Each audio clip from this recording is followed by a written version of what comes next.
नमस्कार दोस्तों, हमारे यूट्यूब चैनल में आपका हार्दिक स्वागत, हार्दिक हार्दिक अभिनंदन। मित्रों, आज हम एक और हास्य व्यंग्य से परिपूर्ण रचना लेकर प्रस्तुत हुए। चूँकि आपने थंबनेल में देख ही लिया है कि टाइप ऑफ आरएस एस्पिरेंट। तो आरएस एस्पिरेंट के जो प्रकार है वो हमने देखे हैं। हालांकि वैसे तो आरएस एस्पिरेंट एक ही कैटेगरी में आते हैं, एक ही श्रेणी में आते हैं कि वो सब आरएस की या सिविल सर्विसेज की है जो तैयारी कर रहे हैं। लेकिन जब मैंने अपना जो हास्य व्यंग्य तलाशने के लिए आरएस की तैयारी के दौरान, तो इसमें पाया कि ये जो आरएस एस्पिरेंट है ये भी विभिन्न विभिन्न जो है प्रकार के हैं। और अगर इनको सब कैटेगराइज या वर्गीकृत किया जाए तो पाएंगे कि ये भी अनोखी और वो कहते हैं ना विभिन्न प्रकार की आत्माएं हैं। तो इसमें हमने कुछ इस प्रकार तलाशा है, तो उम्मीद करते हैं आपको यह पसंद आएगा। तो देखते हैं। तो शुरुआत में जो फर्स्ट मतलब यानी कि कैटेगरी के आरएस एस्पिरेंट है वो शुरुआत से ही उनका जो गुड एकेडमिक रिकॉर्ड रहता है और through out the first class वो टॉपर होते हैं और उनको अच्छा गाइडेंस मिला होता है और परवरिश भी अच्छी होती है सब कुछ। तो वो शुरू से ही उनका डिसाइड रहता है कि वो आगे जाके सिविल सर्विस बनेंगे या आरएस में ही उनको जाना है या आरएस बनना है। तो वो कहते हैं कि we want to become an RS officer. और दूसरी कैटेगरी के जो ग्रेजुएशन करने के बाद उनको पता चलता है कि आरएस नाम की भी कोई चीज़ होती है और आरएस नाम का भी कोई भूत होता है या कोई ऐसी तोप है वो करते हैं। तो ग्रेजुएशन के बाद यानी कि बीटेक वाले या फिर सामान्य ह्यूमैनिटी के को कैंडिडेट होते हैं जो ग्रेजुएशन करने के बाद सोचते हैं कि अब आरएस की तैयारी करना, या फिर वो किसी आरएस ऑफिसर से मोटिवेट होकर आरएस की तैयारी शुरू कर दें। अब जो ये दो कैटेगरी होगी, अब तीसरी है जो मजनू टाइप की कैटेगरी है, यानी कि मतलब उनको गर्लफ्रेंड की कहते हैं ना हाथ में हाथ डाल के बोल दिया कि बेबी तुम कहो तो इस बार मैं आरएस कर दूं। फिर जिसका 3 अटेम्प्ट देने के बाद भी सिलेक्शन नहीं होता है वो इनको जवाब देता है, हाँ बेटे कर तू, एक बार कर तो सही, तुझे भी पता चल जाए, आरपीएस ऐसी तैसी नहीं कर दे तेरी तो बताना मुझे, क्योंकि उनका गुस्सा फोड़ना जायज़ भी है।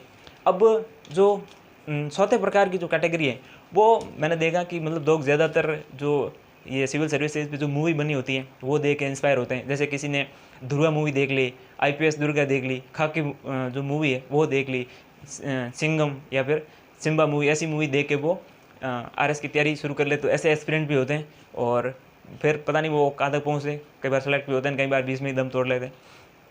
चौथी या पांचवी जो कैटेगरी है वो थोड़ी लौंडे लपाटे टाइम की जो कैटेगरी है, यानी कि वो इसलिए तैयारी नहीं करना चाहते हैं कि आगे जाके आरएस बनना है, सिविल सर्वेंट बनना है और फिर जनता की सेवा करनी है या सरकार के नौकर बनना, वो नहीं।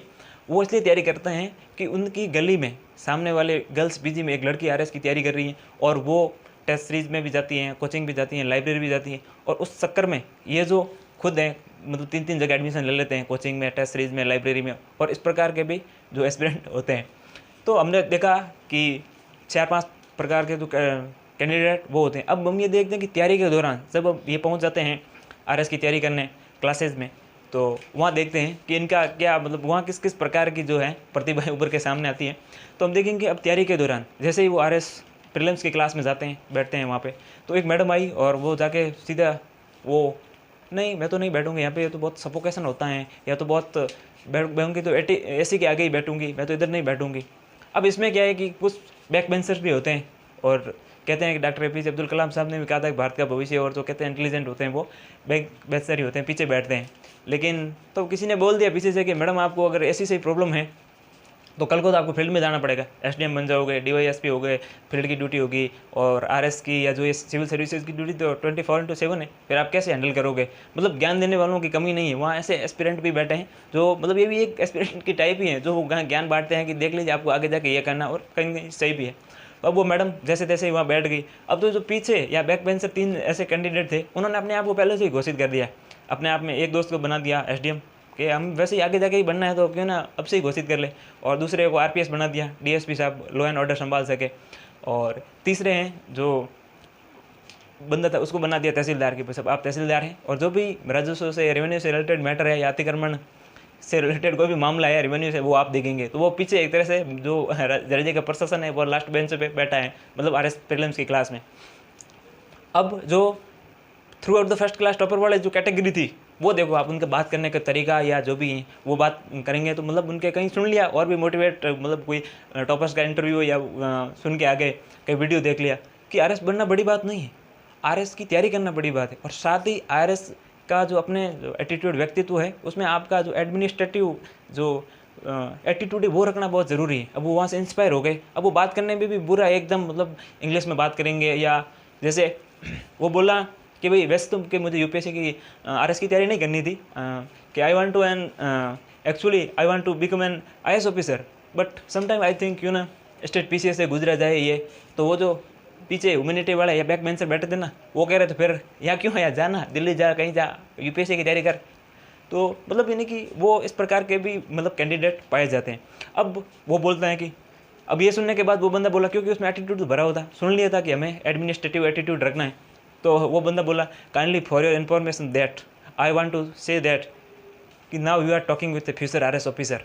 कि मतलब क्योंकि वो इंग्लिश मीडियम से और फिर वो तो थोड़ा असर तो पड़ता ही है उनका, तो वो बोले कि आपकी जानकारी के लिए बता दूं कि आप एक फ्यूचर आरएस ऑफिसर से बात कर रहे हैं। तो वो बोला कि अच्छा हाँ ठीक है हम भी कर रहे हैं तैयारी। तो ये मतलब ह्यूमैनिटी वाला है या बैक बेंचर है, तो इस प्रकार के भी, तो मतलब ये ऐसा नहीं है कि दोनों के बीच में विवाद चलता है, लेकिन इस प्रकार की कैटेगरी के लोग भी पाए जाते हैं। फिर वो अपना एटीट्यूड दिखा रहे हैं, ये भी एकदम देसी गाँव के देसी बॉयज़, और अपने देसी अंदाज में ही कहेंगे आरएस तो हमें भी बनना है और इस बार ही बनना है, और एक सीट तो हमारी पक्की है, फाड़ देंगे इस बार, बस आरपीएस की वैकेंसी निकाल दें। फिर आगे तीसरी, अब हम देखते हैं कि तैयारी के दौरान जैसे क्लास में पहुंच गए, वहाँ ऐसी कैटेगरी है। फिर आप देखो टीचर आएंगे, पढ़ाएंगे, फिर वहाँ क्वेश्चन पूछने में भी एक अलग कैटेगरी आपको मिलेगी। जैसे मान लीजिए कि ज्योग्राफी के टीचर आए और वो राजस्थान की ज्योग्राफी के बारे में कुछ पढ़ा रहे हैं, तो एक बंदा बोला कि सर ये जो जालोर की जसवंतपुरा पहाड़ी क्षेत्र में जो डोरा पर्वत है, इसका नाम डोरा पर्वत क्यों है, क्या ये आसपास की पहाड़ियों पर डोरे डालते हैं क्या, मतलब हद है, किसी भी प्रकार के क्वेश्चन पूछ रहे हैं, मतलब ऐसी ऐसी वहाँ आत्माएं भी पाई जाती हैं। अब थोड़ी देर बाद में वो अगले टीचर आए, अगले टीचर साइंस के टीचर आए, और साइंस वाले टीचर आके बोला कि बताइए कि what is the saturated fatty acid and unsaturated fatty acid. अब वो बंदा ह्यूमैनिटी वाले को समझ में आया नहीं रहा था, वो बोला कि सर हिंदी में बताएंगे, हिंदी में बताने का कष्ट करेंगे। तो वो टीचर बोला कि भाई घी और तेल में क्या फ़र्क है, संतृप्त वसा और असंतृप्त वसा में क्या अंतर है, यानी कि घी और तेल में क्या फ़र्क होता है। वो थोड़ी देर सोचने के बाद अपने देसी अंदाज में ही बोला कि सर घी तो खाया जाता है और तेल लगाया जाता है, मतलब बात है, कुछ भी जो भी है या बोल दिया, मतलब इस प्रकार की कैटेगरी के भी वह लोग पाए जाते हैं। अब थोड़ी देर बाद में आगे क्लास चेंज हो गई और टीचर आए, तो जो इकोनॉमी के टीचर आए तो इकोनॉमी वाले टीचर ने मतलब हिस्ट्री के इकोनॉमी की टीचर हैं, तो वो आके बोले कि मैं आज आपको पढ़ाऊंगा कि भाई दायित्व और संपत्ति, लाइबिलिटी और असेट क्या होते हैं, और बहुत आसान तरीके से बताऊंगा कि आप कभी भूलोगे भी नहीं। लोगों ने सोचा क्या पता भाई बता ही दे, तो वो बताने लगे कि आप देख लीजिए कि एक गर्लफ्रेंड है वो तो असेट है, और जो बॉयफ्रेंड है वो है लाइबिलिटी है, क्योंकि लाइबिलिटी ये ध्यान रखती है कि मेरी असेट कहीं चली ना जाए, और लाइबिलिटी भी पूरी जिम्मेदारी रहती है। और क्योंकि असेट तो कब चेंज हो जाए, उसका ऑनरशिप कब चेंज हो जाए पता नहीं चलता है, इसलिए असेट और लाइब्रेरी को आप इस प्रकार से समझिए, ये सबसे आसान तरीका है। फिर बाद में पता चला कि वो जो एक लड़की थी वो इकोनॉमिकल टीचर के साथ ही भाग गई। तो मतलब ऐसी कैटेगरी के लोग भी वहाँ पाए जाते हैं। फिर वहाँ कुछ मजनू टाइप के या जो लव गुरु उनको कहे तो कोई अतिशयोक्ति नहीं होगी, उनकी बातों में एक दो टाइम दे चुके होते हैं, और फिर वो इंप्रेशन जमा ही लेते हैं अपना, एक दो टेस्ट सीरीज में अच्छे मार्क्स ला के, या फिर अपना ये बोल के कि भाई 2 टाइम दे रखे हैं, एक्सपीरियंस है, सीनियर है हम। फिर उनका आप देखिए एक्सप्रेशन कि वो किसी से मतलब अपना इंप्रेशन जमाने में तो वो पीछे नहीं हटते हैं। किसी लड़की को भी कहेंगे आपको क्या लगता है कि क्या आप ये सिर्फ सिलेबस की किताबें पढ़ के आरएस बन जाएंगी, बियॉन्ड द सिलेबस भी बहुत कुछ पढ़ना पड़ेगा। अब बताइए वो किस प्रकार की किताबें सजेस्ट कर रहे हैं हैरानी होती है वो सुन के भी। कि आपने कभी डार्क हॉर्स पढ़ी? जी नहीं। तो आपने कभी 12th फेल पढ़ी? जी नहीं।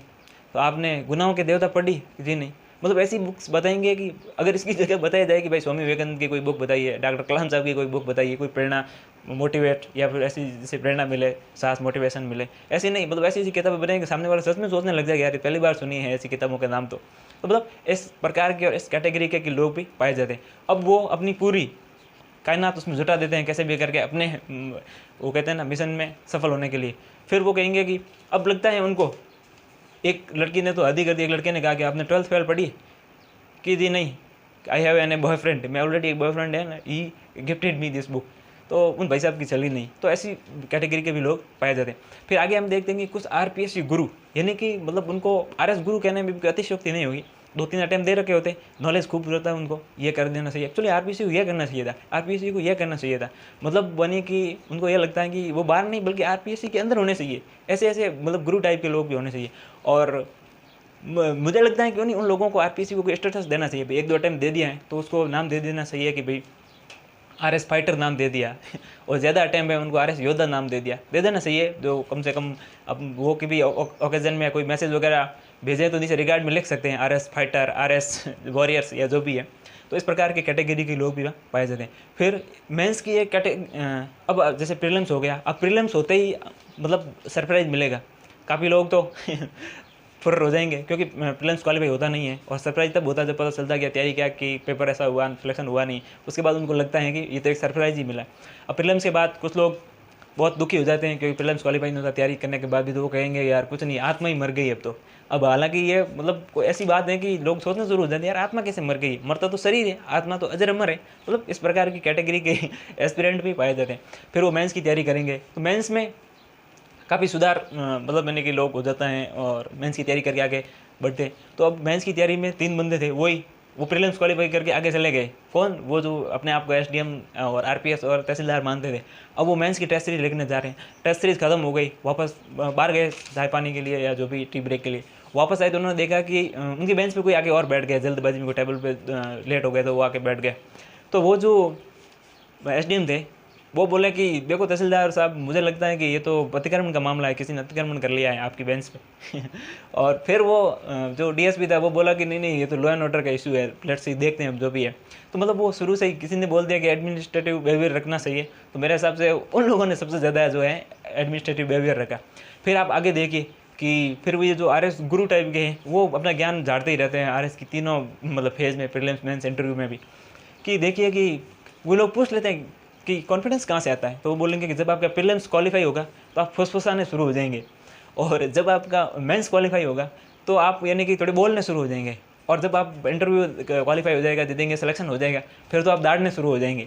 तो इस प्रकार के कैटेगरी के लोग भी मतलब जो एस्पिरेंट है वो हैं। तो हमने आज RS की जो तैयारी करने वाले RS एस्पिरेंट है, इसमें विभिन्न प्रकार की कैटेगरी के लोगों को ढूंढा है और उसमें एक हास्य व्यंग्य ढूंढने की कोशिश की है। उम्मीद करता हूँ आपको पसंद आएगा। अगर आपको पसंद आता है तो हमारे वीडियो को लाइक करिए, शेयर करिए, कमेंट कीजिए और चैनल को सब्सक्राइब कीजिए। धन्यवाद।